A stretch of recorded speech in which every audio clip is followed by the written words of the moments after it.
Cette émission est une production de la télévision régionale des Moulins.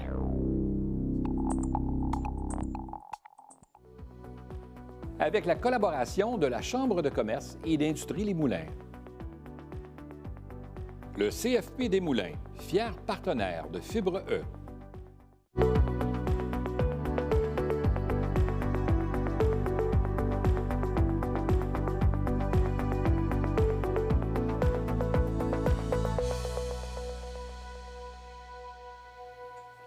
Aujourd'hui, je reçois Suzanne Carrier de Plomberie Mascouche. Cette entrepreneur a découvert le monde de la plomberie à l'adolescence lorsque son père a ouvert ce magasin.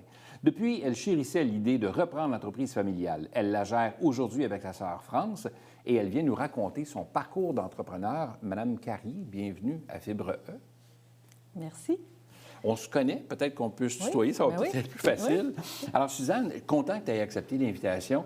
Je pense que tu es la première reprenariat, là, du reprenariat, on en cherche là, des entreprises qui ont besoin d'une relève et tu es un bel exemple de ça.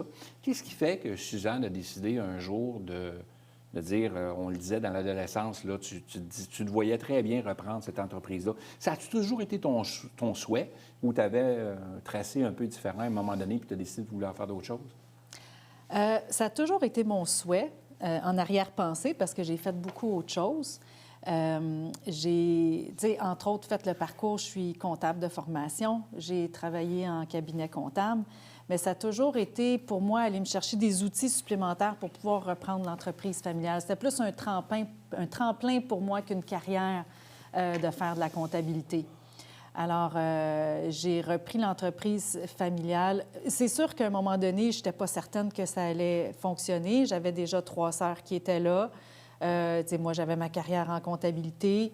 Puis, à un moment donné, les choses ont fait que ça ne fonctionnait plus. Puis, mes parents m'en ont parlé, à savoir si ça m'intéresserait, parce que là, ils regardaient entre la possibilité de vendre à l'externe ou de le garder dans l'entreprise.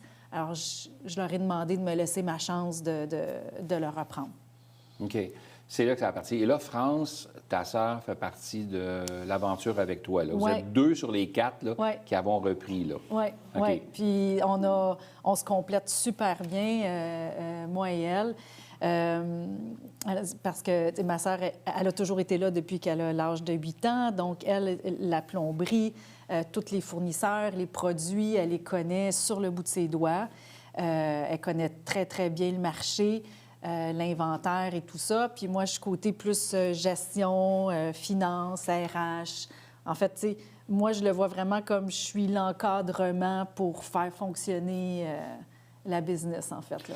Donc là, les parents partent ça.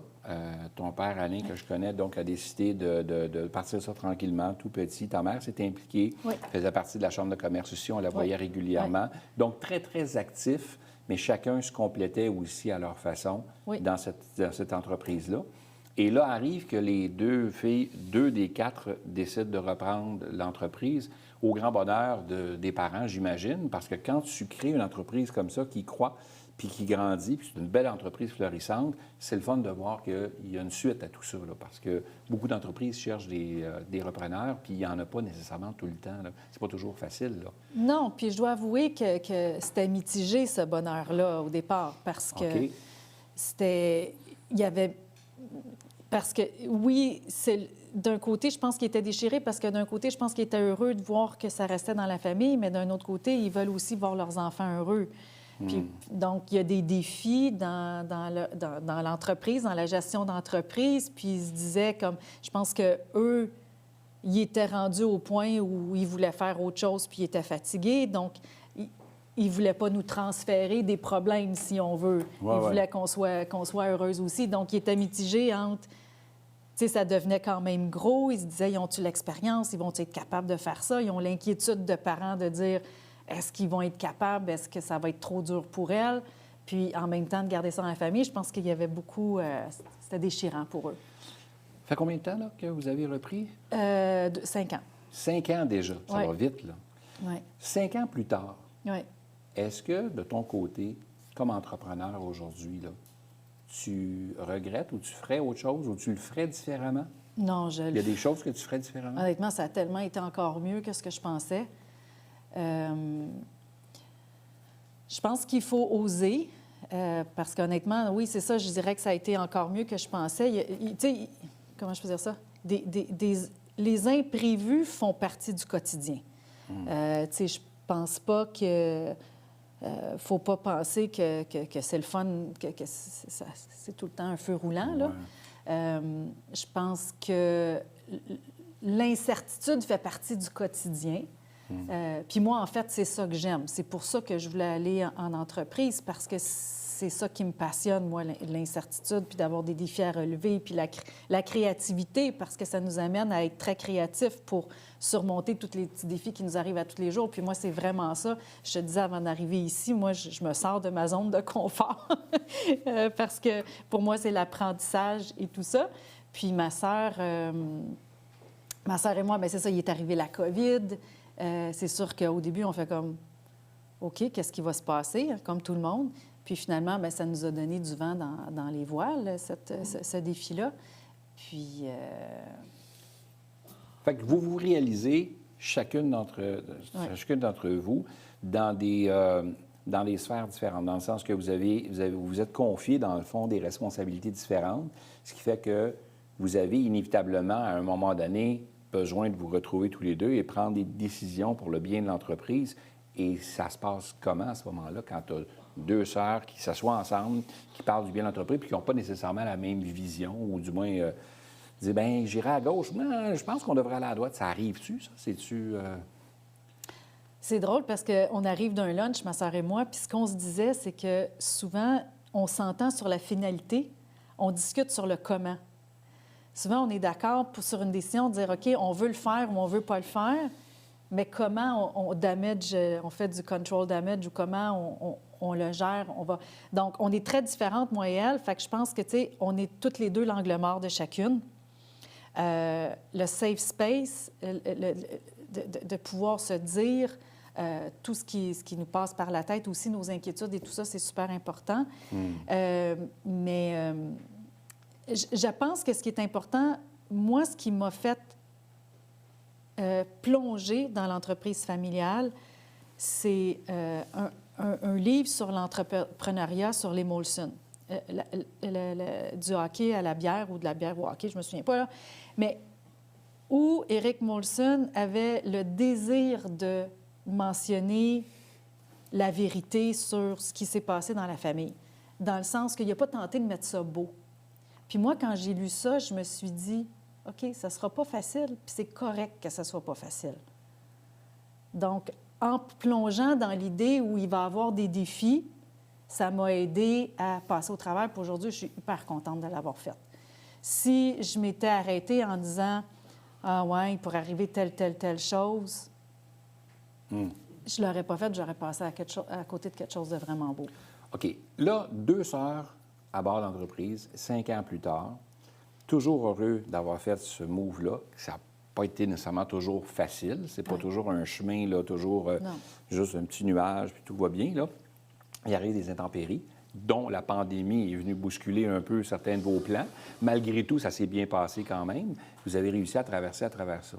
Arrive que certains ne sont pas seuls dans la vie. Je ne sais pas si c'est le cas, mais de ton côté, du côté de France, il y a des conjoints, peu importe, des gens qui s'approchent. Est-ce que ça vient interférer un peu dans votre quotidien, le fait que vous avez une business ensemble? Tu comprends ce que je veux dire? Oui, mais non, ça c'est pas venu interférer de notre côté conjointe, non.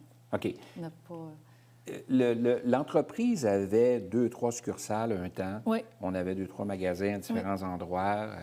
Et là, ça s'est un peu plus recentré. Oui. Ce qui fait que, est-ce qu'on souhaite, comme entrepreneur, développer davantage et avoir plein de petits plomberies mascouches un peu partout? Est-ce que c'est le souhait de Suzanne, puis ça ne l'est pas de France, exemple, ou je ne sais pas. Est-ce que c'est le souhait? Comment vous voyez ça, la suite des choses, là, maintenant que vous avez déjà franchi le 5 ans? C'est dur à dire. En fait, à chaque fois qu'il nous arrive une opportunité, parce qu'à date, on n'a pas comme dire on fait de la croissance ou quoi que ce soit. Il est arrivé des opportunités qu'on a analysées ensemble puis qu'on a pris des décisions de le faire ou de ne pas le faire. Mais on a quand même presque triplé le chiffre d'affaires depuis 5 ans. Wow! Oui. OK. Donc, Mais c'était sans avoir la pandémie, comme je disais, on est allé sur la vague de la pandémie, mais on a aussi parti notre site Web qui nous permet d'élargir notre marché. Mm-hmm. Alors, c'est sûr qu'on se pose encore qu'on se la pose, la question, est-ce qu'on veut avoir d'autres magasins ou le site Web, ça nous convient? À date, je dirais, quand il y a des opportunités ou des décisions à prendre, on s'est toujours entendu sur on le fait ou on le fait pas. Oui. On n'a pas... C'est plus les opportunités qui viennent vers vous plutôt que vous cherchez à acquérir plus grand. Oui, parce que je pense qu'on est dynamique, on aime ça créer des nouvelles affaires, on le fait chez nous, puis là, les gens nous regardent puis disent « Ah, bien, qu'est-ce que vous penseriez de ça, de ça, de ça? » Que ce soit nos fournisseurs ou même des compétiteurs, des fois. Puis on décide ensemble si on embarque ou on n'embarque pas dans ces projets-là. OK. On a Suzanne et France qui ont décidé de reprendre l'entreprise familiale. Ça fait déjà 5 ans. On a des gens à la maison qui nous écoutent, qui disent « Écoute, moi, mon père ou ma mère a une entreprise, j'y pense, mais j'hésite. Parce que j'ai toujours papa ou maman qui est dans le coin, qui dit « Non, moi, je ne ferais pas ça, j'étais à toi. » Puis moi, on n'a pas cette liberté d'action-là. On a le goût de poser, on a le goût de poser nos souliers dans l'entreprise, puis emmener nos idées. Puis un peu ce que tu dis, vous avez triplé le chiffre d'affaires en réorientant différemment, en ayant un site Web. Vous avez innové au niveau numérique et tout ça. Vous avez décidé de prendre une tangente, là. Mais quand les parents sont là, puis là, qu'est-ce que tu dirais à quelqu'un qui a peur comme ça, justement, ou qui hésite à faire le saut parce qu'il a peur que les fondateurs, ou du moins le paternel ou la maternelle arrive dans le décor puis ne nous laisse pas vraiment en pleine liberté? Est-ce que ça peut arriver, ça? Oui, puis il n'y a pas de recette magique. OK. Puis je pense qu'il y a autant de façons de faire qu'il y a de reprises familiales aussi, parce qu'il n'y a pas une personnalité de parent ou une personnalité d'enfant qui est pareille. De notre côté, mes parents, ils ont vraiment pris la décision de se retirer complètement au moment où France et moi, on a repris. Puis en plus, je pense que la COVID a peut-être aidé à faire cette transition-là dans notre cas. S'il n'y avait pas eu la COVID, je ne sais pas comment ça serait passé, mais c'est sûr et certain que dans notre cas, il y avait une différence de culture entre les parents puis les enfants. C'est clair que de votre côté, vous avez réussi à reprendre le tout. Ça s'est bien passé. Déjà 5 ans se sont écoulés. On vous souhaite que le meilleur pour la suite. C'est déjà tout ce qu'on avait comme temps, mais c'était fort intéressant. Puis je pense qu'on va te réinviter parce que j'aurais eu d'autres questions à te poser. C'est fine d'avoir accepté l'invitation. Je te remercie énormément. Et on souhaite longue vie à Plomberie Mascouche et à ta sœur également, parce que des repreneurs, on en a besoin au Québec. On a de belles entreprises florissantes. On ne veut pas que ça se retrouve dans les mains d'étrangers, mais plutôt des mains québécoises, ça reste les fleurons québécois qui demeurent ici. Merci, Suzanne, d'avoir été là. Merci à toi.